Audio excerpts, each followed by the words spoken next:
माझे नाव प्रकाश मनू निकम, प्रभू प्रसाद agro agency Bharadi, तालुका सिल्लोड, जिल्हा छत्रपती संभाजीनगर, महाराष्ट्रामधून आणि 14 वर्षापासून सिजंटाचे सर्व औषध विकतो। सिजंटाचे औषध विकल्यामुळे माझा व्यवसाय वाढला आहे। प्रोडक्टचे रिझल्ट चांगले असल्यामुळे शेतकरी खुश आहे आणि मी पण खुश आहे। आमच्या भागामध्ये जमीन आणि हवामान मका पिकासाठी अनुकूल आहे। मका हा पीक आमच्याकडे मुख्य पीक आहे। सोबतच तणांचा प्रादुर्भाव जास्तीचा आहे। कॅलिडेस एस्ट्रा याच्या अगोदर शेतकरी मक्यासाठी वेगवेगळे तणनाशक घेऊन जायचे। ते तणनाशक घेऊन गेल्यानंतर 2-3 औषध मिक्स केल्यामुळे प्रमाण जर कमी अधिक झालं तर अपेक्षित रिझल्ट मिळत नव्हते। शेतकरी माझ्याकडे यायचे आणि तक्रार करायचे। ती माझ्यासाठी मोठी डोकेदुखी झाली होती।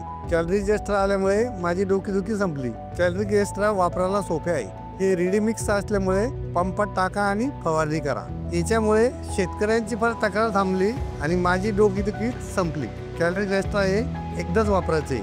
तणांचं पण चांगल्या प्रकारे नियंत्रण करतं। दीर्घकाळ त्याचा रिझल्ट मिळतो। तण हे 3 ते 4 पानं असताना कॅलरीज एक्स्ट्रा जर फवारणी केली तर चांगल्या पद्धतीने रिझल्ट मिळतो। कॅलरीज एक्स्ट्रा एकरी 1400 मिली 200 लिटर पाण्यामध्ये घेऊन फवारणी करावी। बॉटल चांगली ढवळून घेणे आणि नंतर फवारणी करणे। फवारणी करताना कट नोझलचा वापर करावा। कॅलरीज एक्स्ट्रा हे मी सर्व शेतकऱ्यांना शिफारस करतो, कारण ते तणाचा खूप चांगल्या प्रकारे मॅनेज करतात। ज्या शेतकऱ्यांना मी कॅलरीज एक्स्ट्रा हे तणनाशक दिलं त्या शेतकऱ्यांच्या खूप चांगल्या प्रतिक्रिया मिळाल्या आणि त्यांनी पण कॅलरीज एक्स्ट्रा वापरून तणांचा चांगला नियंत्रण करावे अशी अपेक्षा ठेवतो। कॅलरीज एक्स्ट्रामुळे शेतकऱ्यांचा माझ्यावर विश्वास वाढला। यामुळे सिजंटा कंपनीचा मी आभारी आहे। आता कोणताही शेतकरी माझ्याकडे आला तर मी सिजंटाचा कॅलरीज एक्स्ट्राची शिफारस करतो, कारण त्याचे रिझल्ट खूप चांगले आहे। फरक दिसेल जेव्हा निर्णय योग्य असेल।